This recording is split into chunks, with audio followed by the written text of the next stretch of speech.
जिस तरह कि अज पर्यावरण की हरियाली की बड़ी लोड़ है। बार बार कहा जाता है कि पेड़ लगाओ पौधे लगाओ, क्योंकि पौधे हैं तो ही जीवन है। सो मैं तुहानूं अज एक अजिही शख्सियत नाल मिलान जावांगा जिन्हां ने अपनी पूरा जीवन जिहड़ा है इस हरियाली लई, इन्हां पौधों के लिए अपना जीवन जिहड़ा है समर्पित किया होया। बल्कि उन्हां दा तां इत्थे तक कहना है कि एक बूटा जेकर तुसीं लाने हो तो वह तुहाडे बच्चे हैं, तुहाडा पुत्तर है, तुहानूं वो पुत्त वाला सुख भी जरूर देऊगा।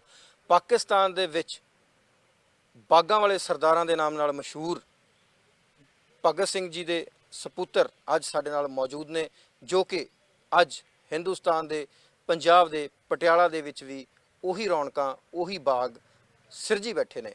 गलबात करांगे उन्हां दे नाल, जाणांगे उन्हां दा सफ़र और जाणांगे उन्हां दा इह प्रकृति नाल जिहड़ा प्यार है, इस दे पिछे दा राज। बहुत बहुत स्वागत है जी तुहाडा। असीं जिस तरह कि कहा ही है कि जाणदे हां कि तुहाडा इह मोह जिहड़ा पौधिਆਂ नाल मोह पै गया, ये किस तरह पै गया?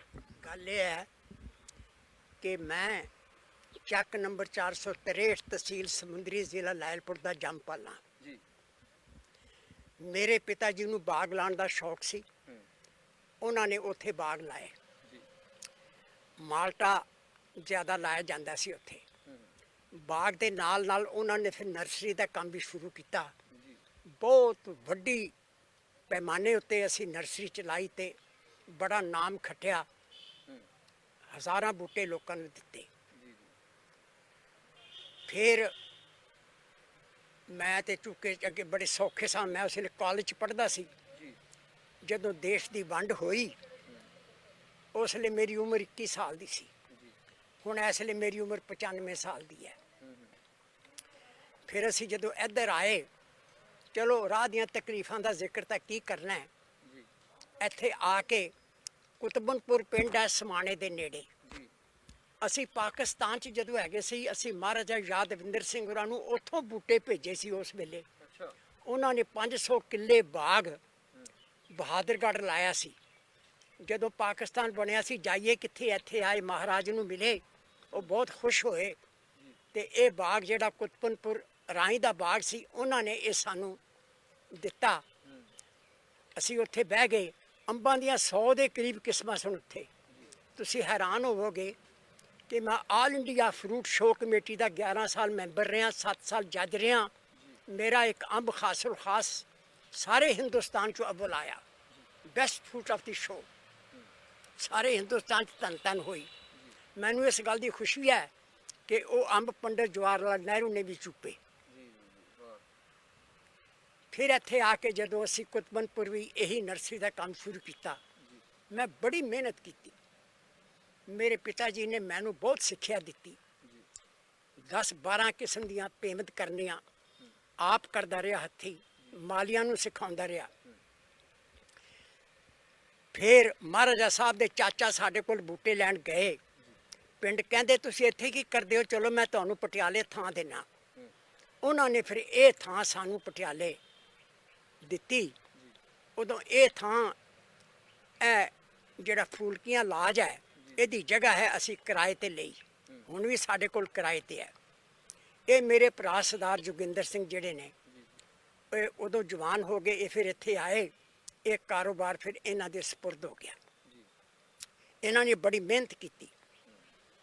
तुसीं हैरान होवोगे कि श्री गुरु नानक देव जी दे प्रकाश उत्सव समय पिछले साल जदों 500 वरियां दा सी, असी 51,000 बूटा सरदार जोगिंदर सिंह ने मुफ्त वंडिया।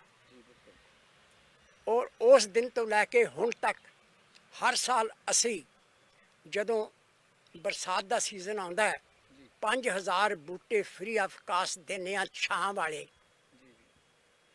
लोगों को। कोई वितकरा नहीं रखते साढ़े वास्ते। स्कूल होवे, पंचायत होवे, कॉलेज होवे, हस्पताल होवे, कोई चीज़ होवे, सांझी थां होवे।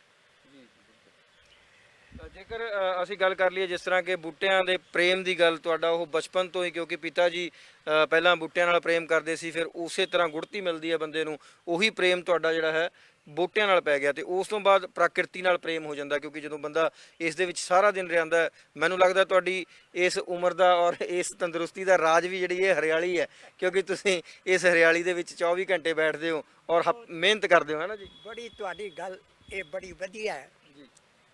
ਮੇਰਾ ਲੜਕਾ ਅੱਖਾਂ ਦਾ ਵੱਡਾ ਡਾਕਟਰ ਹੈ, ਉਹ ਮੈਨੂੰ ਕਹਿੰਦਾ ਤੁਸੀਂ ਨਰਸਰੀ ਨਾ ਜਾਇਆ ਕਰੋ। ਜੀ ਜੀ ਜੀ ਮੈਂ ਇੱਥੇ ਕਿਉਂ ਆਉਣਾ? ਇਹਦੇ ਦੋ ਰੀਜ਼ਨ ਨੇ। ਜੀ ਇੱਕ ਤਾਂ ਪ੍ਰਕਿਰਤੀ, ਜਿਵੇਂ ਤੁਸੀਂ ਕਿਹਾ, ਹਾਂਜੀ ਹਾਂ ਇੰਨੀ ਲਿਵਲੀ ਹੈ, ਹਰਿਆਵਲ, ਆਕਸੀਜਨ, ਮੇਰੀ ਸਿਹਤ ਠੀਕ ਹੋਣ ਦਾ ਇੱਕ ਰਾਜ਼ ਹੈ। ਦੂਜਾ, ਤੁਹਾਡੇ ਵਰਗੇ ਮਿਹਰਬਾਨਾਂ ਦੇ ਰੋਜ਼ ਦਰਸ਼ਨ ਹੋ ਜਾਂਦੇ ਨੇ। ਜਦੋਂ ਬੰਦਾ ਵਿਹਲਾ ਹੁੰਦਾ ਹੈ, ਦਿਮਾਗ ਸ਼ੈਤਾਨ ਦਾ ਘਰ ਹੈ, ਪੁੱਠੇ ਪਾਸੇ ਜਾਂਦਾ ਹੈ। ਇਹ ਰੁੱਝਿਆ ਰਵੇ ਤੇ ਫਿਰ ਠੀਕ ਰਹਿੰਦਾ ਹੈ। ਇਸ ਲਈ ਦੋ ਫਾਇਦੇ ਨੇ। ਇੱਕ ਤਾਂ ਮੇਰਾ ਦਿਮਾਗ ਜਿਹੜਾ ਹੈਗਾ ਇਹ ਬਿਜ਼ੀ ਰਹਿੰਦਾ ਹੈ, ਦੂਜਾ ਮੈਨੂੰ এনवायरमेंट ਬੜਾ ਰਿਚ ਮਿਲਦਾ ਹੈ, ਜੋ ਤੁਸੀਂ ਕਿਹਾ। ਬਿਲਕੁਲ ਜੀ। ਔਰ ਮੈਂ ਇੱਥੇ ਨੌਜਵਾਨਾਂ ਨੂੰ, ਅੱਜਦਿਆਂ ਨੂੰ, ਜਿਹੜੇ ਕਿ ਆਪਣਾ ਬਹੁਤ ਸਮਾਂ ਜਿਹੜਾ ਹੈ ਇੰਟਰਨੈਟ ਤੇ ਜਾਂ ਗੇਮਾਂ ਜਾਂ ਹੋਰ ਸੋਸ਼ਲ ਨੈਟਵਰਕਿੰਗ ਸਾਈਟ ਤੇ ਚੈਟਿੰਗਾਂ 'ਚ ਵੇਸਟ ਕਰਦੇ ਆ, ਮੈਂ ਉਹਨਾਂ ਨੂੰ ਕਹਾਂਗਾ ਕਿ ਜੇ ਇਸ ਤਰ੍ਹਾਂ ਦਾ ਤੰਦਰੁਸਤ ਜੀਵਨ ਤੁਸੀਂ ਚਾਹੁੰਦੇ ਹੋ, ਸਿਹਤਯਾਫਤਾ ਜੀਵਨ ਚਾਹੁੰਦੇ ਹੋ, ਤੇ ਪ੍ਰਕਿਰਤੀ ਨੂੰ ਥੋੜਾ ਸਮਾਂ ਦਿਓ, ਆਪਣੇ ਆਪ ਨੂੰ ਥੋੜਾ ਸਮਾਂ ਦਿਓ। ਵਿਹਲਾ ਮਨ ਸ਼ੈਤਾਨ ਦਾ ਘਰ ਹੁੰਦਾ। ਜੇਕਰ ਤੁਸੀਂ ਉਸ ਸ਼ੈਤਾਨ ਨੂੰ ਮਾਰ ਕੇ ਕਿਤੇ ਨਾ ਕਿਤੇ ਮਸ਼ਰੂਫ ਹੋਵੋਗੇ ਤੇ ਤੁਸੀਂ ਬਹੁਤ ਵਧੀਆ ਆਰੋਗਯ ਜੀਵਨ ਜੀ ਸਕਦੇ ਹੋ। ਹੁਣ ਗੱਲ ਕਰਦੇ ਹਾਂ ਜੀ ਕਿ ਜਿਸ ਤਰ੍ਹਾਂ ਕਿ ਪੌਦਿਆਂ ਦੀ ਗੱਲ ਕਰੀਏ, ਸਾਨੂੰ ਸੁਣਨ 'ਚ ਮਿਲਿਆ ਕਿ ਤੁਸੀਂ 20 ਲੱਖ ਦੇ ਰਕਮ ਦੇ ਆਸ-ਪਾਸ ਦੇ ਪੌਦੇ ਜਿਹੜੇ ਆ ਹੁਣ ਤੱਕ ਲੋਕਾਂ ਨੂੰ ਫ੍ਰੀ ਦੇ ਚੁੱਕੇ ਹੋ। ਇਹਦੇ 'ਚ ਕੋਈ ਸ਼ੱਕ ਨਹੀਂ। ਸਾਨੂੰ ਇਸ ਗੱਲ ਦਾ ਮਾਣ ਹੈ ਕਿ ਸ਼ਮਾਲੀ ਹਿੰਦੁਸਤਾਨ ਵਿੱਚ ਸਾਡੇ ਤੋਂ ਵੱਡੀ ਕੋਈ ਨਰਸਰੀ ਨਹੀਂ। ਜੀ ਪਟਿਆਲੇ ਵਿੱਚ ਹੋਰ ਵੀ 5-6 ਨਰਸਰੀਆਂ ਨੇ, ਤੁਸੀਂ ਘੁੰਮ ਕੇ ਜਾ ਕੇ ਦੇਖੋ। ਜਿੰਨੀ ਵੈਰਾਈਟੀ ਸਾਡੇ ਕੋਲ ਹੈ, ਸਜਾਵਟੀ ਬੂਟਿਆਂ ਦੀ, ਫਲਦਾਰ ਬੂਟਿਆਂ ਦੀ, ਫੁੱਲਾਂ ਵਾਲੇ ਬੂਟਿਆਂ ਦੀ, ਤੁਹਾਨੂੰ ਹੋਰ ਕਿਤੇ ਨਹੀਂ ਮਿਲੇਗੀ। ਸਾਰੇ ਹਿੰਦੁਸਤਾਨ 'ਚੋਂ ਬੂਟੇ ਖਰੀਦਦੇ ਹਾਂ ਤੇ ਸਾਰੇ ਹਿੰਦੁਸਤਾਨ 'ਚ ਬੂਟੇ ਵੇਚਦੇ ਹਾਂ।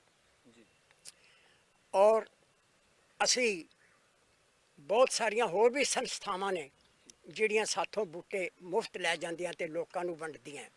ਸਾਡੀ ਇੱਕੋ ਹੀ ਬੇਨਤੀ ਆ ਹਰ ਇੱਕ ਨੂੰ, ਬੂਟਾ ਲਾਉਣਾ ਬਹੁਤ ਚੰਗੀ ਗੱਲ ਹੈ, ਸੰਭਾਲਣਾ ਉਸ ਤੋਂ ਵੀ ਚੰਗੀ ਗੱਲ ਹੈ।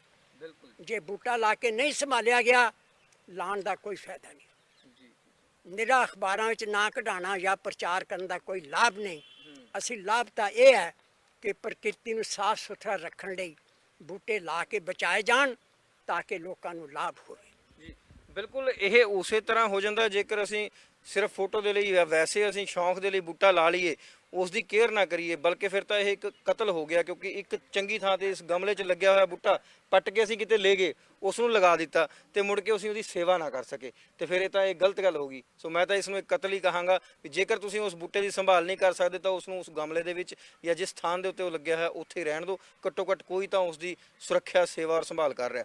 ਇਸੇ ਤੇ ਤੁਹਾਡੀ ਗੱਲ ਦਾ ਮੈਂ ਜ਼ਿਕਰ ਕਰਦਾ ਕਿ ਤੁਹਾਡਾ ਕਹਿਣਾ ਇਹ ਵੀ ਹੈ ਕਿ ਜਿਹੜੇ ਇੱਕ ਬੂਟਾ ਹੈ ਇਹ ਵੱਡਾ ਹੋ ਕੇ ਤੁਹਾਡੇ ਪੁੱਤ ਵਾਂਗ ਤੁਹਾਡਾ ਸਾਥ ਦੇਊਗਾ। ਇਸ ਦੇ ਪਿੱਛੇ ਕੀ ਰਾਜ ਹੈ? ਦੇਖੋ, ਗੱਲ ਇਹ ਹੈ, ਸ਼ਾਸਤਰਾਂ ਵਿੱਚ ਲਿਖਿਆ ਹੋਇਆ ਹੈ ਕਿ ਇੱਕ ਰੁੱਖ 100 ਪੁੱਤਰ ਦੇ ਬਰਾਬਰ ਹੈ। ਜੀ ਰੁੱਖ ਜਿਹੜਾ ਹੈਗਾ ਇਹ ਨਿਰੀ ਛਾਂ ਨਹੀਂ ਦਿੰਦਾ, ਪ੍ਰਕਿਰਤੀ ਨੂੰ ਸਾਫ਼ ਕਰਦਾ ਹੈ। ਅਸੀਂ ਪ੍ਰਕਿਰਤੀ ਨੂੰ ਗੰਦਾ ਕਰਦੇ ਹਾਂ, ਰੁੱਖ ਪ੍ਰਕਿਰਤੀ ਨੂੰ ਸਾਫ਼ ਕਰਦਾ ਹੈ, ਸਾਨੂੰ ਆਕਸੀਜਨ ਦਿੰਦਾ, ਸਾਨੂੰ ਜੀਵਨ ਦਿੰਦਾ। ਸਾਡੀ ਜੀਵਨ ਦਾ ਇੱਕ ਰਾਜ਼ ਰੁੱਖ ਵੀ ਹਨ। ਔਰ ਇਸ ਵੇਲੇ ਮੇਰਾ ਖਿਆਲ ਹੈ ਜਿੰਨੀਆਂ ਬਿਮਾਰੀਆਂ ਨੇ ਇਹਨਾਂ ਦਾ ਰੀਜ਼ਨ ਇਹੀ ਹੈ ਕਿ ਅਸੀਂ ਰੁੱਖ ਵੱਢ ਕੇ ਖਾਲੀ ਕਰ ਦਿੱਤੇ, ਰੁੱਖ ਬਹੁਤ ਘਟ ਗਏ। ਬਹੁਤ ਰੁੱਖਾਂ ਨੂੰ ਵਧਾਉਣਾ, ਇਹਨਾਂ ਦੀ ਗਿਣਤੀ ਵਧਾਉਣੀ ਬੜਾ ਜ਼ਰੂਰੀ ਹੈ। ਅਸੀਂ ਤਾਂ ਸਾਰਿਆਂ ਨੂੰ ਇਹੀ ਕਹਿੰਦੇ ਹਾਂ ਜਿਹੜੇ ਸਾਥੋਂ ਰੁੱਖ ਲੈ ਜਾਂਦੇ ਨੇ ਕਿ ਭਾਈ 10 ਨਹੀਂ ਲਿਜਾਣੇ, ਇੱਕ ਲਿਜਾਓ, ਲੇਕਿਨ ਉਹ ਲਾ ਕੇ, ਉਹ ਸੰਭਾਲ ਕੇ, ਪਾਲ ਕੇ, ਵੱਡਾ ਕਰਕੇ ਦਿਖਾਓ। ਜੀ ਬਿਲਕੁਲ ਸਹੀ ਗੱਲ ਹੈ। ਬਿਲਕੁਲ ਤੁਸੀਂ ਦਰੁਸਤ ਕਿਹਾ ਕਿ ਬੂਟਾ ਲਗਾਉਣਾ ਤਾਂ 10 ਦੀ ਥਾਂ ਤੇ ਇੱਕ ਲਗਾ ਲਓ, ਪਰ ਉਸ ਨੂੰ ਵੱਡਾ ਕਰੋ ਤਾਂ ਜੋ ਕਿਸੇ ਦਾ ਫਾਇਦਾ ਦੇਵੇ। ਸੋ ਤੁਸੀਂ ਦੇਖਿਆ ਹੈ ਕਿ ਇਹਨਾਂ ਦੇ ਕਹਿਣ ਦੇ ਮੁਤਾਬਿਕ ਬਿਲਕੁਲ ਸਹੀ ਹੈ ਕਿ ਇੱਕ ਜਿਹੜਾ ਰੁੱਖ ਹੈ 100 ਪੁੱਤਾਂ ਬਰਾਬਰ ਹੁੰਦਾ। ਸੋ ਇਸੇ ਕਰਕੇ ਅਸੀਂ ਵੀ ਉਹਨਾਂ ਲੋਕਾਂ ਨੂੰ ਵੀ ਅਪੀਲ ਕਰਦੇ ਹਾਂ ਜੋ ਪ੍ਰੇਮ ਕਰਦੇ ਆ ਪ੍ਰਕਿਰਤੀ ਨੂੰ ਔਰ ਆਪਣੇ ਆਪ ਨੂੰ, ਕਿਉਂਕਿ ਆਪਣੇ ਆਪ ਨੂੰ ਪ੍ਰੇਮ ਕਰਨਾ ਵੀ ਇਹੀ ਹੈ ਕਿ ਅਸੀਂ ਸਹੀ ਹਵਾ ਲਾਂਗੇ, ਸਹੀ ਆਕਸੀਜਨ ਲਾਂਗੇ, ਤਾਂ ਹੀ ਅਸੀਂ ਸਵਸਥ ਰਹਿ ਸਕਾਂਗੇ। ਸੋ ਇਸ ਨਰਸਰੀ ਦੇ ਵਿੱਚ ਜਿੱਥੇ ਅਸੀਂ ਬੈਠੇ ਹਾਂ, ਤੁਸੀਂ ਦੇਖ ਰਹੇ ਹੋ ਕਿ ਇੱਥੇ ਇਸ ਨਰਸਰੀ ਦੇ ਔਰ ਇਹਨਾਂ ਦੇ ਜਿਹੜੇ ਰੁੱਖ ਹੈ ਉਹ ਮਹਾਰਾਜਾ ਯਾਦਵਿੰਦਰ ਸਿੰਘ, ਜੋ ਕਿ ਤੁਹਾਨੂੰ ਪਤਾ ਜਿਨ੍ਹਾਂ ਨੇ ਪਟਿਆਲਾ ਦੇ ਵਿੱਚ ਕੀ ਆਸ-ਪਾਸ ਦੀ ਰਿਆਸਤ ਦੇ ਵਿੱਚ ਬੜੀਆਂ ਅਜਿਹੀਆਂ ਚੀਜ਼ਾਂ ਬਣਾਈਆਂ ਜੋ ਦੇਖਦੇ ਹੀ ਬਣਦੀਆਂ, ਜੋ ਨਿਸ਼ਾਨੀਆਂ ਨੇ ਅੱਜ ਵੀ। ਸੋ ਉਹਨਾਂ ਨੇ ਹੀ ਇੱਥੇ ਇਹ ਨਰਸਰੀ ਵੀ ਇਹਨਾਂ ਨੂੰ ਕਿਹਾ ਕਿ ਤੁਸੀਂ ਇੱਥੇ ਆ ਜਾਓ, ਉੱਥੇ ਪਿੰਡ ਤੋਂ ਉੱਠ ਕੇ। ਸੋ ਉਹਨਾਂ ਦੀ ਵੀ ਇਸ ਦੇ ਵਿੱਚ ਯੋਗਦਾਨ ਹੈ। ਔਰ ਇਸ ਨਰਸਰੀ ਤੋਂ ਬੂਟੇ ਜੇ ਗੱਲ ਕਰ ਲਈਏ ਆਪਾਂ, ਕਹਿਣ ਦੀ ਗੱਲ ਨਹੀਂ, ਇਹ ਸਾਫ਼ ਜਿਹੜਾ ਹੈ ਪ੍ਰਤੱਖ ਹੈ ਕਿ ਮਹਾਰਾਜਾ ਘਰਾਣੇ ਦੇ ਵਿੱਚ ਵੀ ਇਹਨਾਂ ਦੀ ਨਰਸਰੀ ਦੇ ਬੂਟੇ ਲੱਗਦੇ ਰਹੇ ਔਰ ਪ੍ਰਧਾਨ ਮੰਤਰੀ ਵੱਲੋਂ ਵੀ ਇਹਨਾਂ ਵੱਲੋਂ ਤਿਆਰ ਕੀਤੇ ਜਿਹੜੇ ਅੰਬ ਹੈ ਉਹ ਖਾ ਕੇ ਉਹਨਾਂ ਦਾ ਸਵਾਦ ਲਿੱਤਾ ਗਿਆ। ਸੋ ਕਿਸ ਤਰ੍ਹਾਂ ਮਹਿਸੂਸ ਹੁੰਦਾ ਹੈ ਜਦੋਂ ਐਡੀ ਐਡੀਆਂ ਉਪਲਬਧੀਆਂ ਆਪਾਂ ਹਾਸਲ ਕਰਦੇ ਹਾਂ? ਗੱਲ ਇਹ ਹੈ, ਅਸੀਂ ਆਪਣੇ ਬਜ਼ੁਰਗਾਂ ਦੇ ਬੜੇ ਮਸ਼ਕੂਰ ਹਾਂ ਜਿਨ੍ਹਾਂ ਨੇ ਸਾਨੂੰ ਇੱਕ ਐਸਾ ਚੰਗਾ ਪੇਸ਼ਾ ਦਿੱਤਾ ਜਿਹੜਾ ਲਿਵਲੀ ਹੈ।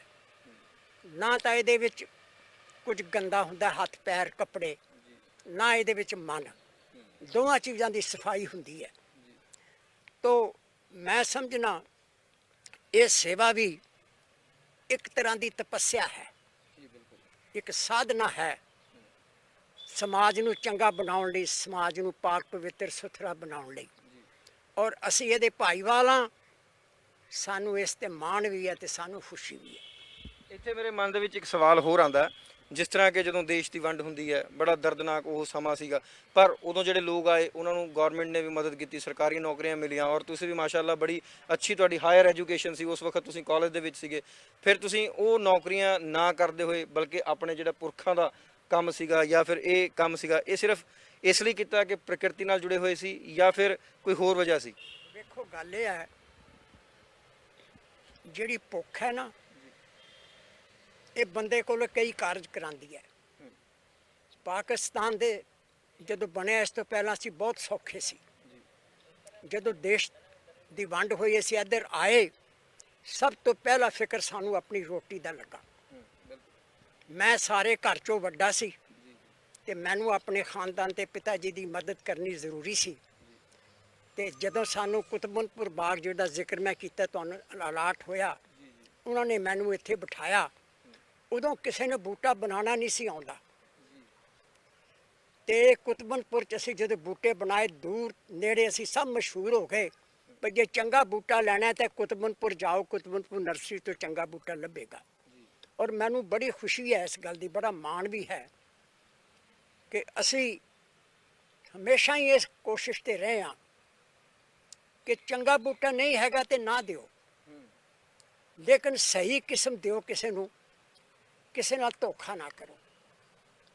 ਉਸ ਸੇਵਾ ਤੇ ਪ੍ਰਸਿੱਧੀ ਦਾ ਇਨਾਮ ਸਾਨੂੰ ਇਹ ਮਿਲਿਆ ਹੈ ਕਿ ਅੱਜ ਸਾਡਾ ਕੰਮ ਜਿਹੜਾ ਹੈਗਾ ਉਹ ਇੰਨਾ ਜ਼ਿਆਦਾ ਚੱਲ ਰਿਹਾ ਹੈ ਕਿ ਮੈਂ ਪਰਮਾਤਮਾ ਦਾ ਧੰਨਵਾਦ ਕਰਦਾ। ਇਸ ਵੇਲੇ ਸਾਨੂੰ ਕਿਸੇ ਗੱਲ ਦੀ ਕਮੀ ਨਹੀਂ ਹੈ। ਮਤਲਬ ਇਹ ਤਾਂ ਉਹ ਕਹਿ ਲਈਏ ਵੀ ਪੁੰਨ ਤੇ ਫਲੀਆਂ ਵਾਲਾ ਕੰਮ ਹੋਇਆ ਪਿਆ, ਵੀ ਪੁੰਨ ਵੀ ਮਿਲ ਰਿਹਾ ਤੇ ਫਲੀਆਂ ਵੀ ਮਿਲ ਰਹੀਆਂ। ਚਲੋ ਇਹ ਤਾਂ ਅੱਛੀ ਗੱਲ ਹੈ, ਜਿਸ ਤਰ੍ਹਾਂ ਜੋ ਮਿਹਨਤ ਕਰਦਾ ਉਸ ਨੂੰ ਉਸ ਦਾ ਫਲ ਮਿਲਦਾ ਔਰ ਮਿਲਣਾ ਵੀ ਚਾਹੀਦਾ। ਬਸ ਮੇਰਾ ਅਖੀਰਲਾ ਸਵਾਲ ਹੈ ਤੁਹਾਡੇ ਤੋਂ ਕਿ ਜਿਹੜੇ ਲੋਕ ਪ੍ਰਕਿਰਤੀ ਨੂੰ ਮਾੜਾ ਮੋਟਾ ਪਿਆਰ ਕਰਦੇ ਆ, ਮਤਲਬ ਇੱਛਾ ਹੁੰਦੀ ਹੈ ਉਹਨਾਂ ਦੇ ਮਨ ਦੇ ਵਿੱਚ ਕਿ ਅਸੀਂ ਪੌਦੇ ਲਗਾਈਏ, ਜਿਹੜਾ ਗਮਲੇ ਘਰਾਂ ਦੇ ਵਿੱਚ ਲਾਈਏ ਜਾਂ ਕਿਤੇ ਬਾਹਰ ਜਾ ਕੇ ਪੌਦੇ ਲਾਈਏ, ਕਿਤੇ ਨਾ ਕਿਤੇ ਉਹਨਾਂ ਨੂੰ ਕਈ ਵਾਰ ਐਂ ਮਹਿਸੂਸ ਹੁੰਦਾ ਕਿ ਇਸ ਦੇ ਨਾਲ ਕਿਵੇਂ ਸੰਭਾਲ ਕਰਾਂਗੇ ਜਾਂ ਕੁਝ, ਉਹਦੇ ਲਈ ਤੁਸੀਂ ਕੋਈ ਟਿਪਸ ਦੇਣਾ ਚਾਹੋਗੇ? ਅਸਲ 'ਚ ਗੱਲ ਇਹ ਹੈ, ਮੇਰੀ ਇਹੀ ਕੋਸ਼ਿਸ਼ ਹੁੰਦੀ ਹੈ ਜਿਹੜੇ ਬੂਟਾ ਲੈਣ ਆਇਆ ਉਹਨੂੰ ਸਮਝਾ ਦਿਆਂ ਕਿ ਇਹ ਬੂਟਾ ਕਿਵੇਂ ਲਾਉਣਾ, ਕਿੱਥੇ ਲਾਉਣਾ, ਇਹ ਅੰਦਰ ਰੱਖਣ ਵਾਲਾ ਹੈ ਕਿ ਧੁੱਪ 'ਚ ਰੱਖਣ ਵਾਲਾ ਹੈ, ਜ਼ਮੀਨ 'ਚ ਲਾਉਣ ਵਾਲਾ ਹੈ ਕਿ ਗਮਲੇ 'ਚ ਲਾਉਣ ਵਾਲਾ ਹੈ, ਤੇ ਕਿਵੇਂ ਲਾਉਣਾ, ਕਦੋਂ ਕਦੋਂ ਇਹਦੀ ਛਟਾਈ ਕਰਨੀ ਹੈ, ਕਦੋਂ ਕਦੋਂ ਇਹਦੀ ਖਾਦ ਪਾਣੀ ਹੈ, ਕਿਹੜੀਆਂ ਕਿਹੜੀਆਂ ਨੂੰ ਬਿਮਾਰੀਆਂ ਲੱਗਣਗੀਆਂ, ਉਹਨਾਂ ਦਾ ਇਲਾਜ ਕੀ ਹੈ।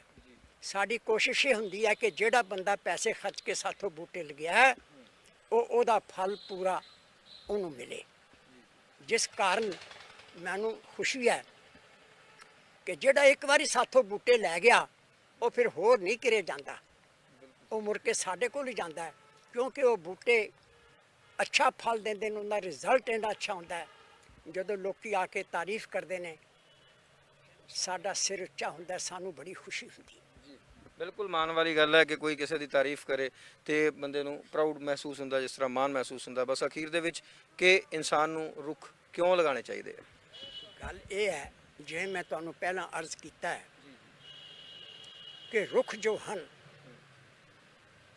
ਇਹ ਪ੍ਰਕਿਰਤੀ ਨੇ ਬੰਦੇ ਤੋਂ ਪਹਿਲਾਂ ਪੈਦਾ ਕੀਤੇ, ਬੰਦਾ ਬਾਅਦ ਚ ਪੈਦਾ ਹੋਇਆ। ਔਰ ਪ੍ਰਕਿਰਤੀ ਨੂੰ ਪਤਾ ਸੀ ਕਿ ਇਹ ਬੰਦਾ ਜਿਹੜਾ ਹੈਗਾ ਇਹਨੂੰ ਭੁੱਖ ਵੀ ਲੱਗਣੀ ਹੈ, ਇਹਨੇ ਬਿਮਾਰ ਵੀ ਹੋਣਾ ਹੈ। ਦੋਵਾਂ ਚੀਜ਼ਾਂ ਦਾ ਇਲਾਜ ਕੁਦਰਤ ਨੇ ਰੁੱਖਾਂ ਨੂੰ ਸੌਂਪ ਦਿੱਤਾ। ਸਾਨੂੰ ਪਤਾ ਹੋਵੇ ਭਾਵੇਂ ਨਾ ਹੋਵੇ। ਮੈਂ ਇੱਕ ਗੱਲ ਕਹਾਂ, ਸਾਡੀ ਇਹ ਬਦਕਿਸਮਤੀ ਹੈ ਕਿ ਸੰਸਕ੍ਰਿਤ ਬੋਲੀ ਜੋ ਜ਼ਬਾਨ ਸਾਡੀ ਸੀ ਅਸੀਂ ਉਹਨੂੰ ਭੁੱਲ ਗਏ ਹਾਂ। ਉਹਦੇ ਵਿੱਚ ਸਾਰਾ ਲਿਟਰੇਚਰ ਮੌਜੂਦ ਹੈ ਔਰ ਕੱਲਾ ਕੱਲਾ ਰੁੱਖ ਜਿਹੜਾ ਹੈਗਾ ਇਹ ਸਾਡੀ ਬਿਮਾਰੀ ਦਾ ਇਲਾਜ ਹੈ। ਇਹਦੇ ਵਿੱਚ ਦਵਾਈਆਂ ਲੁਕੀਆਂ ਹੋਈਆਂ ਨੇ, ਇਹਦੇ ਵਿੱਚ ਸਭ ਕੁਝ ਲੁਕਿਆ ਹੋਇਆ। ਨਿਰਾ ਇਹ ਸਾਨੂੰ ਭੋਜਨ ਨਹੀਂ ਦਿੰਦੇ, ਇਹ ਸਾਡੀਆਂ ਬਿਮਾਰੀਆਂ ਦਾ ਇਲਾਜ ਵੀ ਕਰਦੇ ਨੇ। ਇਸ ਲਈ ਮਨੁੱਖ ਨੂੰ ਤੰਦਰੁਸਤ ਰੱਖਣ ਲਈ ਤੇ ਨਰੋਆ ਰੱਖਣ ਲਈ ਰੁੱਖਾਂ ਦਾ ਬਹੁਤ ਵੱਡਾ ਯੋਗਦਾਨ ਹੈ, ਜਿਸ ਨੂੰ ਮੰਨਣਾ ਚਾਹੀਦਾ ਹੈ।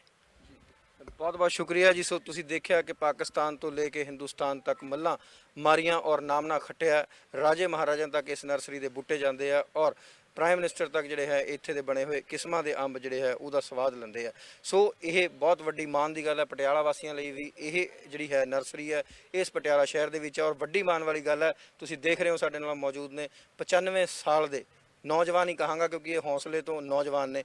95 ਸਾਲ ਦੇ ਨੌਜਵਾਨ ਜਿਨ੍ਹਾਂ ਨੇ ਇਹ ਵੀ ਤੱਕ ਕਹਿਤਾ ਕਿ ਕੁਦਰਤ ਨੇ ਰੁੱਖ ਪਹਿਲਾਂ ਦਿੱਤੇ, ਮਨੁੱਖ ਬਾਅਦ ਦੇ ਵਿੱਚ ਦਿੱਤਾ। ਕਾਰਨ ਉਸ ਦਾ ਇਹ ਸੀ ਕਿਉਂਕਿ ਕੁਦਰਤ ਜਾਣਦੀ ਸੀ ਕਿ ਮਨੁੱਖ ਦਾ ਦੋ ਜਿਹੜੀਆਂ ਵੱਡੀਆਂ ਸਮੱਸਿਆਵਾਂ ਨੇ ਉਹ ਹੈ ਭੁੱਖ ਤੇ ਬਿਮਾਰੀ, ਤੇ ਉਸ ਦਾ ਇਲਾਜ ਰੁੱਖ ਦੇ ਵਿੱਚ ਪਾ ਦਿੱਤਾ। ਸੋ ਇਸੇ ਲਈ ਰੁੱਖ ਲਗਾਓ, ਰੁੱਖ ਬਚਾਓ ਤਾਂ ਜੋ ਤੁਸੀਂ ਵੀ ਬਚ ਸਕੋ ਔਰ ਤੁਸੀਂ ਬਿਲਕੁਲ ਸਵਸਥ ਜੀਵਨ ਜੀ ਸਕੋ। ਸੋ ਬਹੁਤ ਬਹੁਤ ਸ਼ੁਕਰੀਆ ਜੀ, ਤੁਸੀਂ ਇੰਨਾ ਸਮਾਂ ਦਿੱਤਾ ਜੀ।